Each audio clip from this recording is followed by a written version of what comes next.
ನಿಮ್ಮ ಮಂಜುನಾಥ್ ನೋಡಿ, ಈ ಪ್ರಾಪರ್ಟಿ ಬಂದುಬಿಟ್ಟು ಟೋಟಲಿ 4 ಎಕರ್ಸ್ ಬರ್ತದೆ. ಹೈವೇ ಬಿಟ್ಟು ಸುಂಕ್ಲಮ್ಮ ಟೆಂಪಲ್ ಹತ್ರ, ಸುಂಕ್ಲಮ್ಮ ಟೆಂಪಲ್ ಪಕ್ಕದಲ್ಲಿರೋದು. ಆವಾಜ್ ನೋಡಿ, ಅಲ್ಲಿ ಇದು ಕಾಣಿಸ್ತಾ ಇದೆಯಲ್ಲ ಗೋಪುರ ಥರ, ಅದು ಬಂದುಬಿಟ್ಟು ಸಾಯಿಬಾಬಾ ಆಶ್ರಮ. ಸುಮಾರು MLA ಅವ್ರು ಮಾಡ್ತಾ ಇರೋದು. ಒಂದು 70ರಿಂದ 60 ಎಕರೆದದು ಡೆವಲಪ್ಮೆಂಟ್ ಮಾಡ್ತಾ ಇರೋದು. ನೋಡಿ, ಇದು ಕಾಂಪೌಂಡ್ ಹಾಕಿದಾರಲ್ಲ, ಇದು 4 ಎಕರ್ಸು. ಆಲ್ರೆಡಿ ಡೆವಲಪ್ಮೆಂಟ್ ಎಲ್ಲ ಮಾಡಿಟ್ಟಿದ್ದಾರೆ. CC ರೋಡ್ಗಳು, ಚರಂಡಿಗಳು ಎಲ್ಲನೂ, ಪವರ್ ಸಪ್ಲೈ ಎಲ್ಲನೂ ಮಾಡಿಟ್ಟಿದ್ದಾರೆ. ಟೋಟಲಿ 4 ಎಕರ್ಸ್ ಬರ್ತದೆ ಇದು.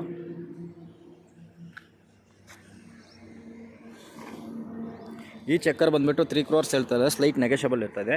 ನೋಡಿ, ತೊಗೊಂಡು ಡೆವಲಪ್ ಮಾಡಿದ್ರೂ ನಿಮಗೆ ಇನ್ನೂ ಜಾಸ್ತಿನೇ ಬರ್ಬೋದು ಇಲ್ಲಿರೋ ರೇಟಿಗೆ ಬಂದುಬಿಟ್ಟು. ಮಾಮೂಲಿ ಇದು ಡೆವಲಪ್ಮೆಂಟ್ ಆಗಿರೋದೇ ನಿಮಗೆ 3 ಕೋಟಿ ಹೇಳ್ತಾ ಇರೋದೆ. ನಾನ್ ಡೆವಲಪ್ಮೆಂಟ್ ಇರೋದು ಕೂಡ ಇಲ್ಲಿ ಕುಂಟೆ ಬಂದುಬಿಟ್ಟು 8 ಲಕ್ಷ ಹೇಳ್ತಾ ಇದ್ದೀವಿ. ಈಗ ನೋಡಿ, ಈ ಜಮೀನು ಪಕ್ಕದಲ್ಲಿ ಇರೋದು ಇದೆ, 1.5 ಎಕರೆ ಇದೆ. ಕೇಳಿದಾಗ 8 ಲಕ್ಷ ಹೇಳಿದ್ರು ಕುಂಟೆ ಮಾತ್ರ. ಇದು ಬಿಟ್ಟು ಇನ್ನು ಸ್ವಲ್ಪ ಮುಂದಗಡೆ ಹಾಕಿದ್ರೆ ಸುಂಕ್ಲಮ್ಮ ಟೆಂಪಲ್ ಪಕ್ಕದಲ್ಲಿದೆ, ಅಲ್ಲಿ ಕೂಡ 8 ಲಕ್ಷ ಹೇಳ್ತಾ ಇದ್ದಾರೆ ಕುಂಟೆ ಬಂದುಬಿಟ್ಟು. Reasonable rate. ನೋಡಿ, ಯಾರಿಗಾದ್ರೂ ಬೇಕಂದರೆ ಡೆವಲಪ್ಮೆಂಟ್ಗೆ ಯಾರಿಗಾದ್ರೂ ಬೇಕಂದರೆ ನೋಡಿ, ದಯವಿಟ್ಟು ಕಾಲ್ ಮಾಡಿ. ಔಟ್ ರೇಟ್ಗೆ ಮಾತ್ರನೇ.